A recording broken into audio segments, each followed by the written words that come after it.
Les matins de France Culture, Guillaume Erner. C'est à lire, par exemple, dans Le Parisien, syndicats et patronat négocient un accord sur le télétravail. Les organisations patronales et syndicales se reverront le 3 et le 23 novembre prochain pour tenter de trouver un accord à ce sujet. Et pour évoquer le télétravail, je suis en compagnie de l'anthropologue Pascal Diby. Bonjour. Bonjour. Vous publiez notamment une ethnologie du bureau aux éditions Métaillé. Le mot télétravail, qu'est-ce qu'il évoque en vous, Pascal Diby, cette manière de travailler depuis chez soi, alors que vous publiez donc une brève histoire d'une humanité assise ? Le mot le télétravail, en fait, il évoque ma vie quotidienne, d'une certaine façon, parce que je crois que pour les universitaires, le télétravail existe depuis très longtemps. Nos bureaux sont en grande partie chez nous et en petite partie à l'université. Mais aujourd'hui, il évoque autre chose. Il évoque effectivement peut-être une expression ou une sorte de rêve d'émancipation du système hiérarchique habituel du bureau. Et je crois que le confinement a permis de prendre un peu cette distance et peut-être de découvrir que si les ordinateurs existaient, c'était effectivement pour mettre en ordre de façon simple des choses complexes quand elles sont au bureau. Est-ce que le télétravail va casser le bureau ? Parce que dans vos écrits, Pascal Diby, vous faites la genèse de ce lieu qui est finalement le descendant du scribe, de cet homme qui devait être assis pour écrire, Pascal Diby. On y retournait, ça y est, on a nos tablettes sur les cuisses et nos attitudes ressemblent beaucoup au scribe du Louvre. Hein. Mais d'une certaine façon, la question qui est posée vraiment pour le télétravail, c'est de savoir, on ne va pas se mettre devant un ordinateur si on n'est pas payé. Donc ça veut dire que les gens vont travailler pour une compagnie, une firme, un bureau. Et toute la question est là. C'est-à-dire d'un côté, il y a peut-être la possibilité de prendre un peu le large, le large au sens physique de l'espace, c'est-à-dire de s'inscrire dans un rythme qui serait le nôtre et non plus de dépendre du rythme proposé par les systèmes effectivement bureaucratiques. Ça, c'est à mon avis une chose vers laquelle on va à toute vitesse. Les générations qui viennent ne veulent plus du système hiérarchique traditionnel. Ils veulent plus les contrôles comme on les a jusqu'à maintenant opérés. Et je crois qu'il faut leur faire confiance, c'est-à-dire que jamais il n'y a eu de génération aussi disciplinée que celle effectivement qui passe son temps devant un ordinateur, qui travaille beaucoup plus qu'il ne se repose d'ailleurs. Bon, mais il y a aussi de nombreuses réticences du côté du travail, du côté du patronat. Et cet accord n'est pas encore acquis. Comme je l'ai dit, les négociations sont en cours.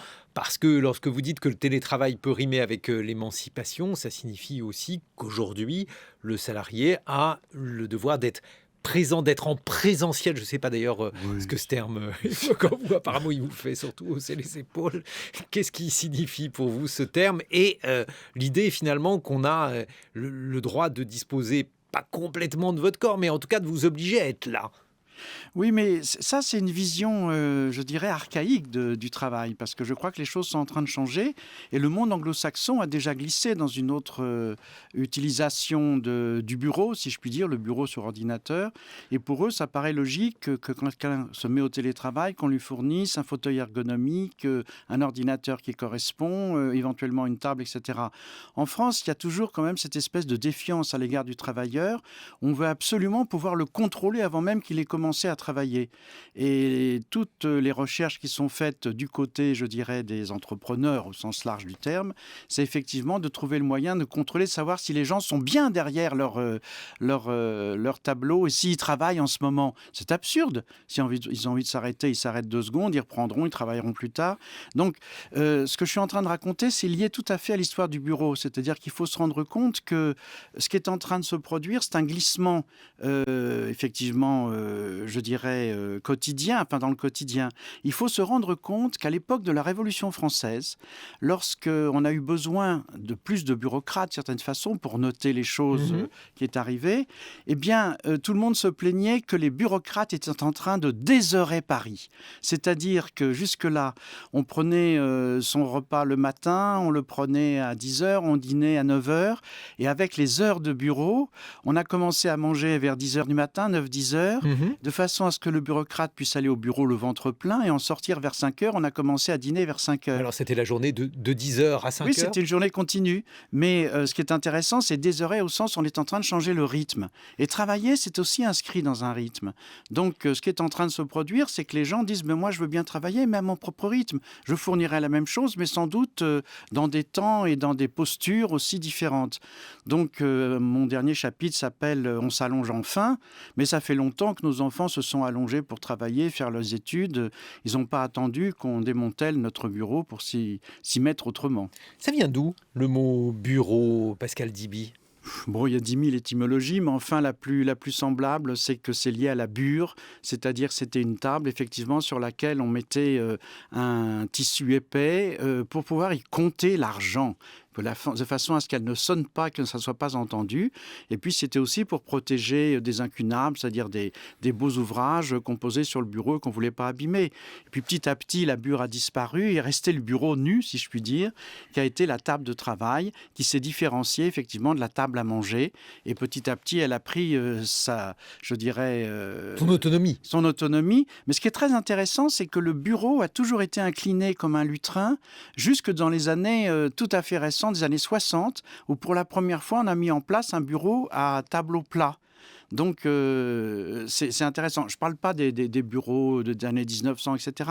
Mais du point de vue, par exemple, de l'éducation nationale, on est passé du bureau penché au bureau plat vraiment dans les années 60. Pourquoi ce changement?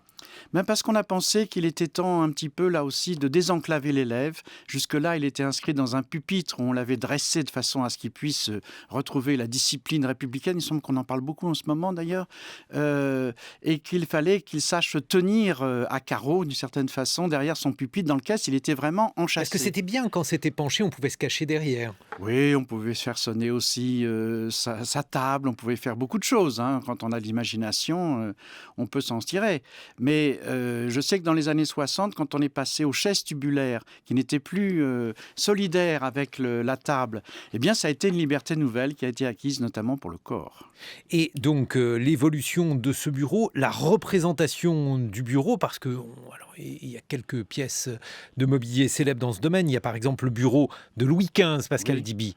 C'est ce qu'on a. Alors, il y a le bureau du roi, c'est celui de Louis XV dans la réalité. Le bureau de Louis XIV avait beaucoup moins d'importance que celui de Louis XV, qui est vraiment une merveille de technologie. D'ailleurs, on peut le voir sur YouTube, comment ça fonctionne. Et en fait, il y avait tout un système de crémaillère. On tournait la clé, ça s'ouvrait. C'est une sorte de bureau américain, si vous voulez, qui est en train de s'ouvrir et qu'on a remis en état et qu'on peut visiter, qu'on peut voir aujourd'hui à Versailles, d'ailleurs. Mais c'est les premiers bureaux, à la suite de celui de Louis XIV qui a été fait par Boulle. Après, on a fait le bureau de Louis XV, mais ce sont des objets, c'est-à-dire que le bureau comme objet. Mais pour qu'il y ait le bureau comme objet, il a fallu qu'il y ait la pièce aussi bureau pour qu'il soit reconnu. Et en fait, on est passé à la fin du règne de Louis XIV du cabinet de travail au bureau, parce que l'administration se développait. D'ailleurs, on commence à parler déjà à Versailles des ailes des ministères. C'est l'endroit où il y a le bureau, il y a les affaires étrangères, il y a les finances. Et petit à petit, j'allais dire, le meuble va manger l'espace et va donner à ces lieux l'expression de la fonction, d'une certaine façon. Mais alors, ça veut dire que le roi travaille comme un bourgeois? Est-ce que c'est raisonnable, Pascal Diby? Alors, le roi travaille, très certainement. Il travaillait énormément, mais pas comme on l'entend, c'est-à-dire qu'il avait effectivement des ministres avec qui il voulait être en direct, de façon à ce qu'il n'y ait pas d'intermédiaire entre lui et ses ministres. C'était tout le problème, effectivement, de la gestion de Louis XIV, qui a été réitéré sous Louis XV, mais là, l'administration s'est développée, le commerce s'est développé, donc il a fallu effectivement développer ces espaces, non pas de contrôle, mais d'archivage. Voilà, la question qui se pose, c'est de savoir comment conserver les lettres qui ont été envoyées, les traités passés, etc. Et comment ça se posait la question de l'archivage jusqu'à la création très tardive, je crois que c'est 1780 et quelques,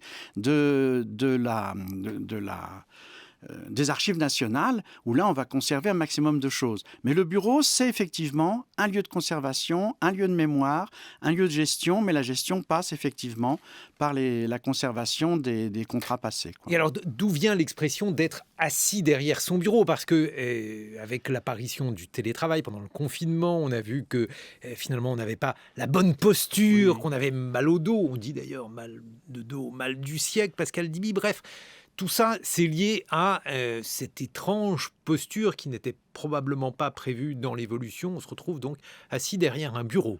Eh bien, nous voilà installés comme des rois, assis sur nos trônes, à l'imitation effectivement des rois divins. Et être assis, c'est une position effectivement. Vous pouvez parler de quelqu'un qui est sur son siège, ou à qui l'on a donné un siège, ou le siège d'une entreprise. Donc on voit qu'on fait un rapport effectivement avec la position assise et la puissance. Et j'ai beaucoup réfléchi sur la question. Effectivement, c'est une position absurde déjà. On est coupé en quatre au niveau des articulations. Donc, c'est développé pendant toute la mise en place, je dirais, d'une recherche pour être plus à l'aise à son bureau. Ça vient des États-Unis, mais l'ergonomie. Et au départ, on avait des bureaux avec des fauteuils inscrits comme des chemins de fer qui pouvaient glisser le long des tables. Et puis, petit à petit, l'ergonomie a fait du chemin. Il y a eu aussi la révolution du roulement à billes qui a permis de pouvoir rouler sur place sans que ça soit trop compliqué. La révolution hydraulique qui a permis de lever et de baisser son siège, etc. Et petit à petit, le fauteuil est devenu pratiquement une chose extrêmement luxueuse pour tous. Ça, c'est une nouveauté absolue, effectivement, de pouvoir avoir accès à un siège correct dans lequel on peut éviter les mal de dos. Et alors, dans ce refus du télétravail ou ces résistances au télétravail, il y a l'idée que finalement un bon bureaucrate est au bureau, Pascal Diby. Oui. D'ailleurs, la notion même de bureaucratie, d'où vient-elle? Comment ça se crée? Ben, en réalité, on a commencé à accuser les gens qui allaient au bureau d'avoir trop de pouvoir. Et c'est Saint-Just qui a pensé que la révolution était tenue par les bureaucrates et qu'il fallait vraiment qu'on s'en débarrasse. Donc il y a un développement d'une espèce de vision ou ironique ou carrément haineuse d'ailleurs des gens qui vont au bureau pour plusieurs raisons.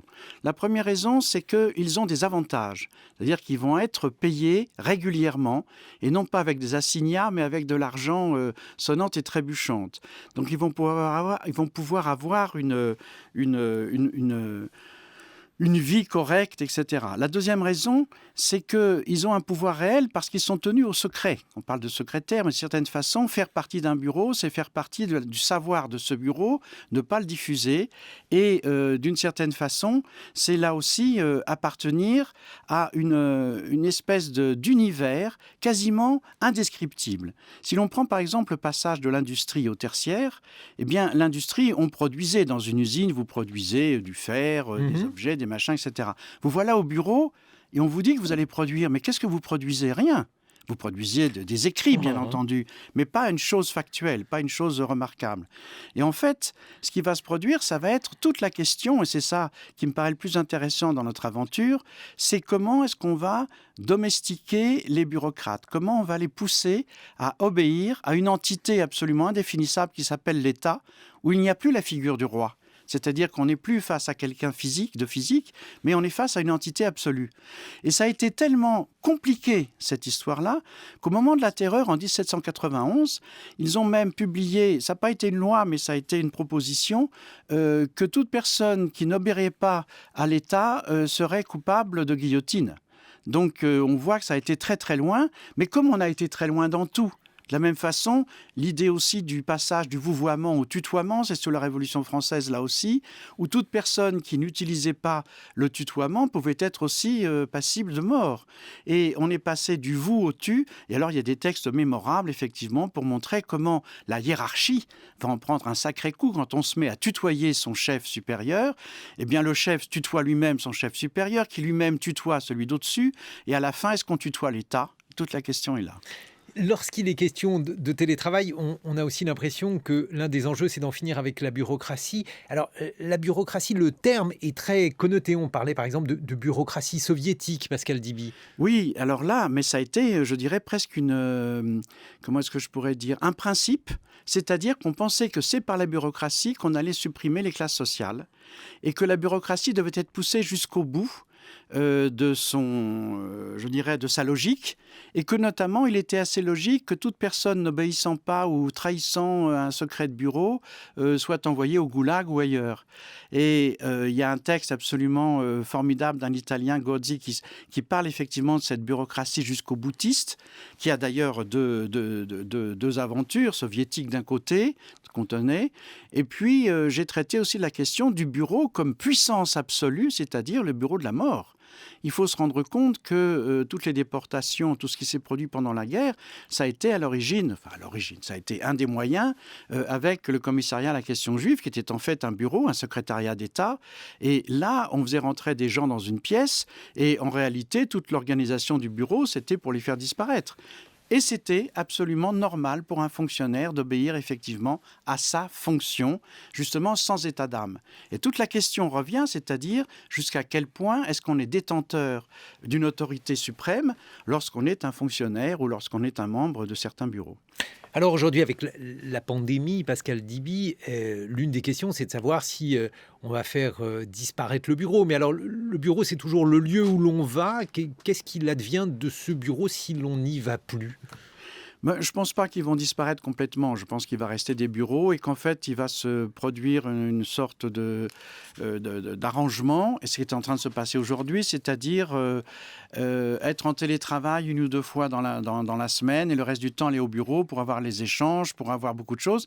Et pour les gens qui sont en télétravail, pour avoir aussi la possibilité de sortir de chez eux, de pouvoir avoir des liens sociaux avec d'autres personnes et de couper un peu avec la famille où ça peut être insupportable après une semaine, 2 semaines ou 3 semaines ou autre. Mais alors, symboliquement, l'idée que le bureau soit dématérialisé, parce que c'est déjà le cas. Lorsque l'on évoque, par exemple, l'écran de son ordinateur, on dit que c'est le bureau. Qu'est-ce que ça signifie ? Qu'est-ce que ça implique, Pascal Diby ? Ça implique qu'on nous propose sous une forme, je dirais, technique, la même chose que ce qu'on faisait avant. C'est-à-dire que d'une certaine façon, on obéit effectivement à son écran au bureau qui contient un desk, un bureau, etc. On continue cette image de la dépendance, je dirais, d'une entreprise. Je reviens à ce que je disais au début, c'est-à-dire celui qui va au bureau est payé pour ça. Et celui qui croit qu'en restant chez lui, il pourra gagner de l'argent, alors il y a bien les speedy walls, c'est-à-dire des murs sur lesquels on va chercher des commandes. Ça va être par exemple de faire des devis de plombier, ça va être d'écrire des lignes pour un mode d'emploi, etc. Mais c'est payé entre 2 € et 36 € maximum. Et là, ça a créé toute une sorte de ce qu'on appelle le prolétariat du clic, notamment des femmes seules avec enfants qui travaillent la nuit. Avant même le confinement, il y en avait plus de 250 000. Et je crains qu'aujourd'hui, la situation s'aggrave avec effectivement l'impossibilité, en étant seuls et tous ensemble, de pouvoir y échapper. On va continuer d'évoquer les transformations du bureau à la faveur de la pandémie, télétravail ou pas. Pascal Diby, vous êtes ethnologue et vous avez publié Ethnologie du bureau, brève histoire d'une humanité assise aux éditions Métaillé. Et vous serez rejoint dans quelques instants vers 8h20 par Mercedes Serra, elle est fondatrice de BETC, la première agence française de publicité. 7h-9h, les matins de France Culture, Guillaume Erner. Et pour évoquer le télétravail, nous sommes donc en compagnie de Pascal Diby, ethnologue, professeur des universités. Vous venez de publier Ethnologie de bureau, brève histoire d'une humanité assise aux éditions Métaillé. Et vous êtes rejoint par Mercedes Serra. Bonjour Mercedes Serra. Bonjour. Vous êtes fondatrice de BETC, qui est la première agence française de publicité, présidente également du musée de l'immigration. J'ai sous les yeux le Canard enchaîné, puisque j'ai de saines lectures Mercedes Serra, et le Canard enchaîné rappelle différentes propositions de la Convention citoyenne pour le climat. Il y en a une qui évoque une journée de télétravail pour tous par semaine. Ça, on va en parler parce que c'est le thème que nous avons décidé de traiter. Et puis, il y a aussi quelque chose qui vous intéresse plus directement, l'interdiction de la publicité pour des produits qui inciteraient à des modes de consommation excessifs ou le bannissement de la pub sur des produits les plus émetteurs de gaz à effet de serre. Qu'est-ce que ça suscite en vous, qui êtes publicitaire, Mercedes Serra, le fait de limiter le champ de la pub ? Des choses un peu multiples. La première chose, c'est que dans ces notions-là, tout le monde a envie d'un monde plus sain, plus écologique. Donc, il faut y aller, il faut donner des règles, il faut avancer. De l'autre côté, il faut trouver des périodes de transition parce que c'est un peu naïf d'imaginer qu'on peut, comme ça, passer d'un monde à l'autre sans accompagner. Donc, moi, je crois beaucoup à l'accompagnement. Je pense que la publicité, elle peut accompagner les bons comportements. Après, il faut travailler autour de ça. Et dans la Convention, en tout cas, je sens bien que les citoyens ont essayé de faire beaucoup d'efforts pour trouver les moyens de baisser ces effets de serre, et c'est normal. Est-ce que vous vous dites aussi que dans une période où la consommation ne va pas forcément très bien, où l'économie est un peu convalescente, j'utilise un euphémisme, si de surcroît on crée ces limitations, ça va vraiment poser des problèmes pour votre secteur, la publicité, mais aussi plus généralement pour les entreprises? En fait, moi j'ai un souci j'aime pas quand on parle en termes de choses, de clichés, et je pense que dire aujourd'hui qu'on veut rien faire pour la consommation, je comprends pas. En fait, la France aujourd'hui ne surconsomme pas. La France est un pays qui sous-consomme. En particulier, on met beaucoup d'argent de côté et on a deux problématiques. On a des gens qui ont des problèmes de moyens de plus en plus importants et on est inquiet parce qu'on a le chômage qui monte. Et de l'autre côté, on a des gens qui économisent de plus en plus. Alors que nous, pour qu'il y ait une reprise de l'économie, et je vois que le ministre de l'économie a mis le mot reprise dans son intitulé, pour qu'il y ait reprise, il faut qu'il y ait redynamisation de la consommation. Donc je pense qu'il faut faire attention entre consommation et surconsommation. Après, il faut faire aussi attention aux gens qui sont intelligents, les gens. Nous, on fait beaucoup d'études parce que pour persuader les gens, vous ne pouvez pas ne pas les connaître, sinon vous ne les persuadez pas. Et les études montrent que ça y est, ils sont acquis et ils poussent pour qu'il y ait une durabilité des produits, pour pas qu'il y ait de l'obsolescence, pour chercher à éviter tout ce qui est déchets. Ils sont très concernés. On a des chiffres incroyables de consommation. Mais ils sont aussi intéressés par la consommation. Et si vous prenez les quartiers pauvres et vous leur dites ça va être bien, là on va moins consommer, alors qu'ils ont des problèmes de consommation, on arrive à une nervosité. Donc moi, je voudrais juste dire qu'il faut faire attention. Bien sûr, il faut préparer une période de transition. Après, on ne peut pas pointer n'importe quel produit. Et il faut donner, je prends l'automobile par exemple, il faut donner à ceux que nous aidons, parce que la France aide beaucoup l'entreprise automobile, les entreprises automobiles, il faut leur donner le moyen d'aller vers l'hybride en embarquant les gens, mais en ayant, pour le moment, il y a beaucoup de moteurs, donc ils ne peuvent pas ne plus du tout les soutenir. Donc c'est juste un contexte global et qui n'est pas lié à la pub, qui est lié à une réflexion globale sur l'économie. Après, ce que je peux vous dire, c'est que l'Allemagne publicise, dépense en tout cas en termes d'investissement 3 fois plus que la France en investissement publicitaire, l'Angleterre 2 fois plus. On est un pays qui est très calme sur la publicité et donc sur la croissance. Mais si la consommation et la croissance deviennent des mots négatifs, je pense que la crise économique va nous rappeler à l'ordre, et surtout toutes les crises des milieux qui ont plus de problèmes et de moyens, c'est quand même d'arriver à consommer un minimum. Le pouvoir d'achat est devenu, dans nos études, l'angoisse numéro 1. Alors que jusqu'ici, c'était la crise sanitaire. Même s'il y a un retour et un problème de la crise sanitaire, le pouvoir d'achat est redevenu la problématique numéro 1. L'autre proposition donc de cette convention citoyenne, et c'est une proposition qui aujourd'hui est largement discutée à la faveur de la pandémie, Mercedes Herra, c'est cette journée de télétravail par semaine. Vous, dans votre agence de publicité, par exemple, comment les choses se déroulent-elles ? Nous, ça fait 5 ans qu'on fait ça, donc on n'a aucune problématique, on n'a eu aucune problématique, c'est-à-dire nous, on a déménagé en fait l'agence et on s'est installé à Pantin parce qu'on pensait que ça allait être dans des lieux où on pouvait apporter quelque chose. Et on a un grand espace de 20 000 mètres carrés à Pantin, donc c'est très important. Les gens ont les mêmes bureaux, tout le monde a le même bureau, l'emplacement est libre, tout le monde a un ordinateur, tout le monde a un portable. L'open space ou l'emplacement libre n'a pas été fait pour gagner de l'espace, parce qu'on n'y croit pas du tout. Ça a été fait pour que les gens soient libres de faire, selon les projets, de s'installer là où ils voulaient. Et dans cette logique-là, on a installé le télétravail, et donc les gens pouvaient choisir entre 1 jour ou 2 jours de télétravail par semaine. Après, le confinement a été radical, c'est-à-dire que ça a accentué le système de façon incroyable. Et d'ailleurs, ça nous a renforcé sur le fait, en tout cas, qu'on n'avait pas de problème de confiance. C'est-à-dire que quand les gens télétravaillaient, ils travaillaient. Donc, il n'y avait pas de problème. C'est pas ça le problème du télétravail. Il y en a d'autres, mais c'est pas celui-là. Bon, alors je vais vous demander quel est le problème du télétravail dans ce cas-là, Mercedes Serra.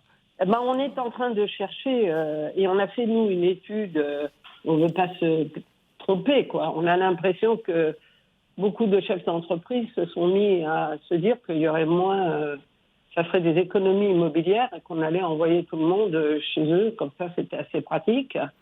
Donc ça m'inquiète assez, parce que je pense que l'entreprise ou le travail, c'est un lieu de collectivité et qu'il existe une intelligence collective.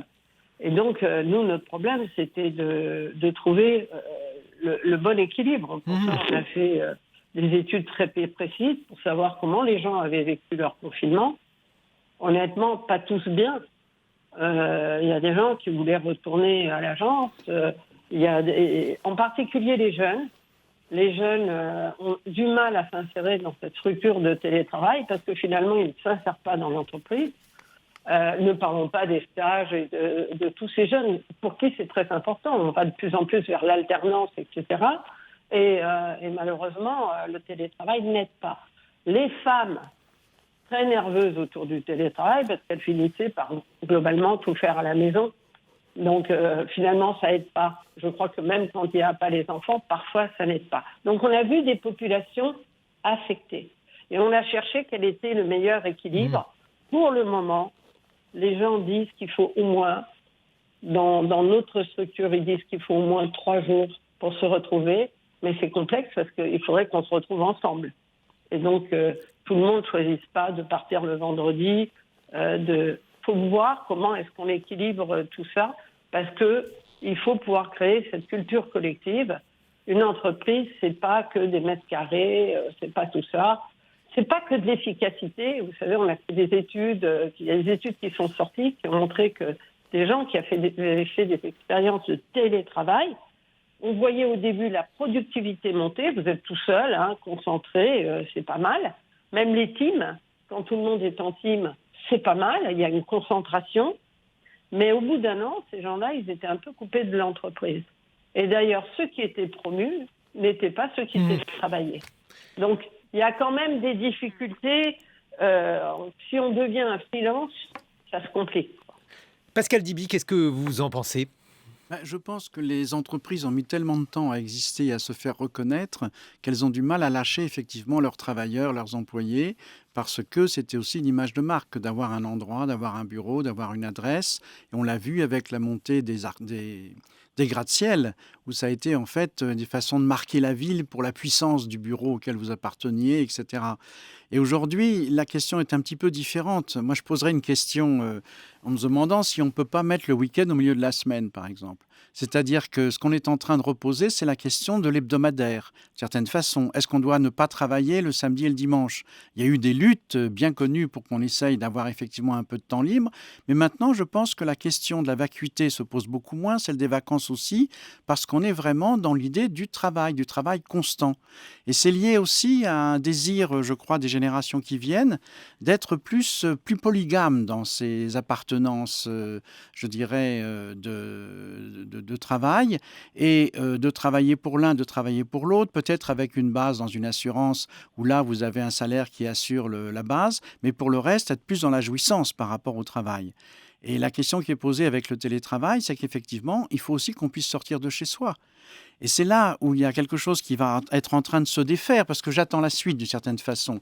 Il faut se rendre compte que depuis des années, on travaille dans les bureaux, dans les entreprises, la question de QVT, c'est-à-dire de la qualité de vie au travail.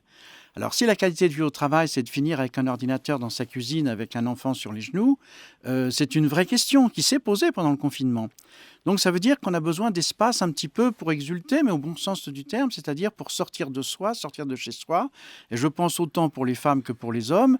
La réunion, en dehors des réunions de travail, je veux dire, il ne faut pas oublier qu'on mange ensemble, qu'il y a toute une qualité de la vie quotidienne qui a été organisée dans ces bureaux, qui à l'époque de Balzac étaient vraiment des soupentes absolument abominables, et qui aujourd'hui sont plutôt du côté d'un hôtel 3 étoiles avec grand standing. Aller au bureau, c'est aller dans un lieu propre, propre, avoir un espace qui n'est pas à vous mais qui vous accueille.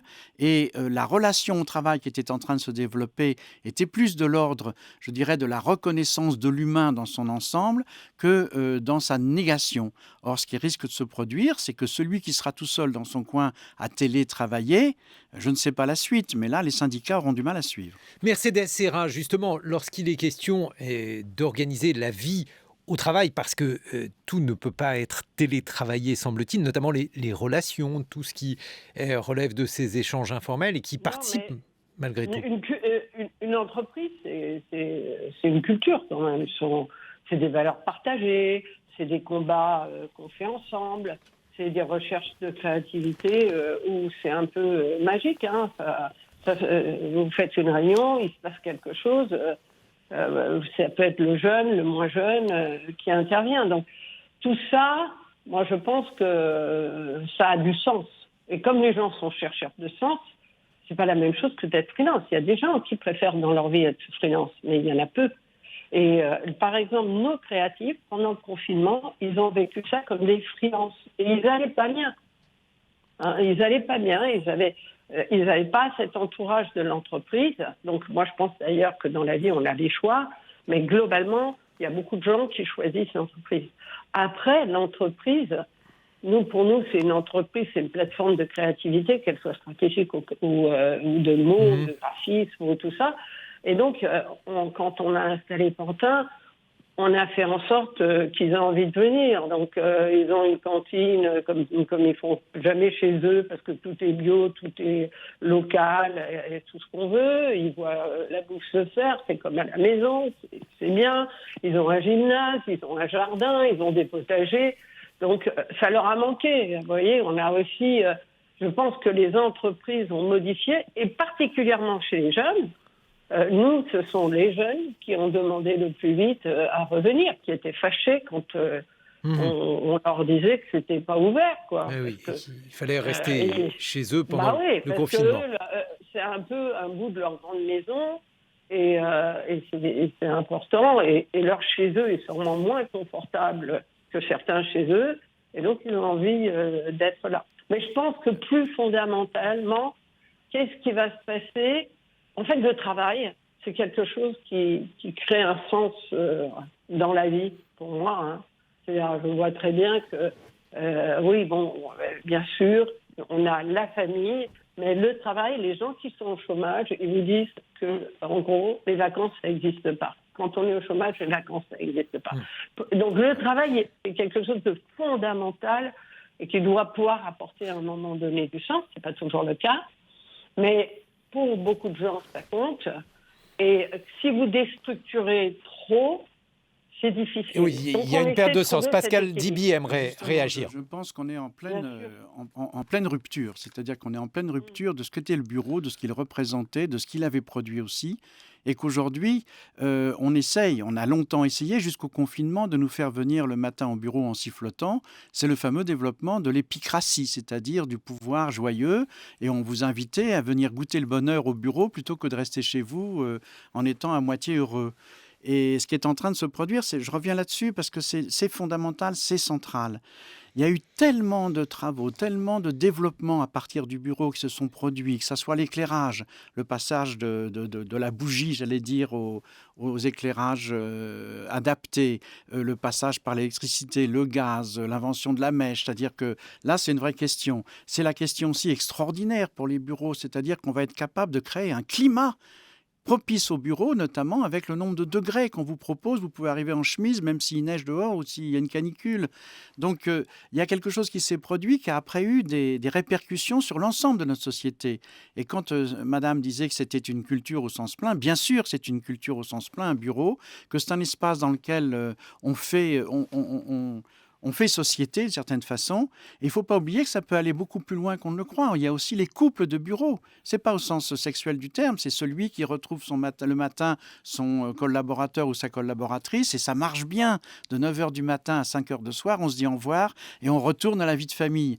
Alors ne pas plus pouvoir être dans cette, pas dichotomie, mais dans cet univers qui permettait de s'échapper de soi-même ou de s'échapper de sa gang, je dirais, personnelle, eh bien, ça va a posé des questions psychologiques très importantes. Et quand on est rentré dans le confinement, on était en pleine interrogation à la fois sur la QVT, qualité de vie au travail, et en même temps, cette chose tout à fait extraordinaire qui se développe de plus en plus, c'est-à-dire le phénomène de la maltraitance.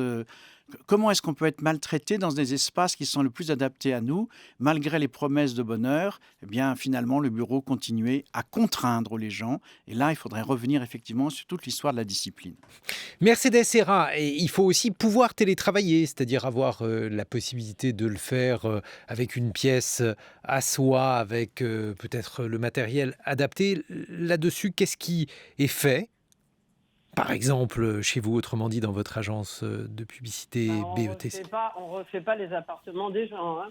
Donc, globalement, moi, je crois beaucoup que, par exemple, lors du confinement, on a été obligé de faire très attention à certaines personnes qui allaient pas bien, quoi.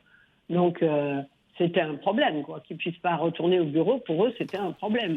Donc, on a suivi, en particulier, je vous le dis, les femmes célibataires, enfin les familles monoparentales qui restent très féminines. Mhm. On a eu un suivi d'assistance, quoi, et on a calmé le travail parce qu'elles n'y arrivaient pas. C'était difficile. Après, je voudrais quand même réagir. Moi, je pense que c'est plus que ça, le travail, quoi.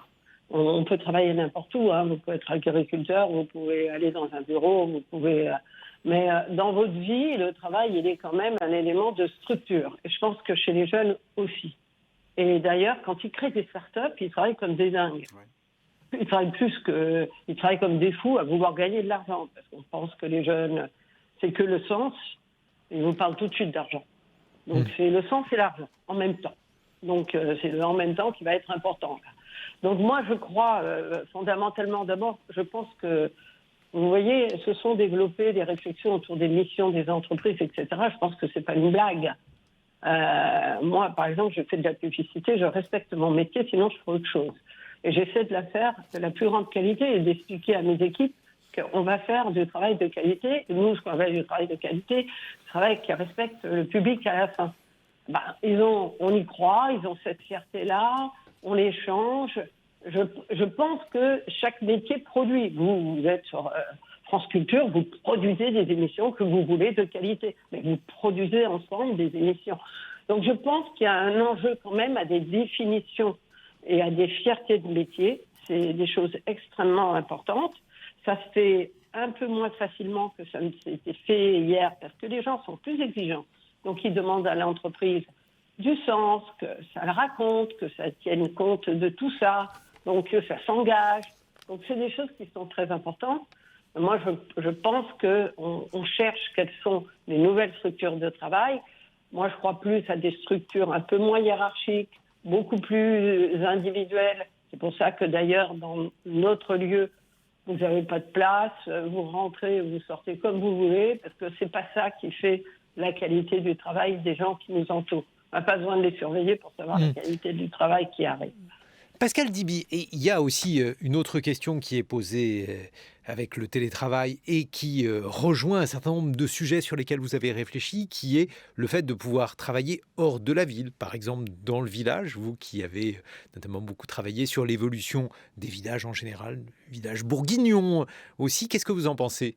Je pense que ce télétravail, justement, en monde rural existe depuis longtemps, mais c'était plutôt du côté des cadres et des gens qui avaient une situation assez importante dans un bureau. C'est plus compliqué quand vous êtes effectivement une petite main du bureau. C'est compliqué, même si vous devez remplir des formulaires, des choses comme ça. Là, ça devient plus automatique et c'est plus complexe parce qu'on est plus isolé. Et en même temps, je crois que les Anglais l'ont compris depuis longtemps. Le télétravail à la campagne, ça s'est développé sans vraie rupture. Ça paraissait logique. Il y a des rencontres avec la boîte pour laquelle ils travaillent régulièrement.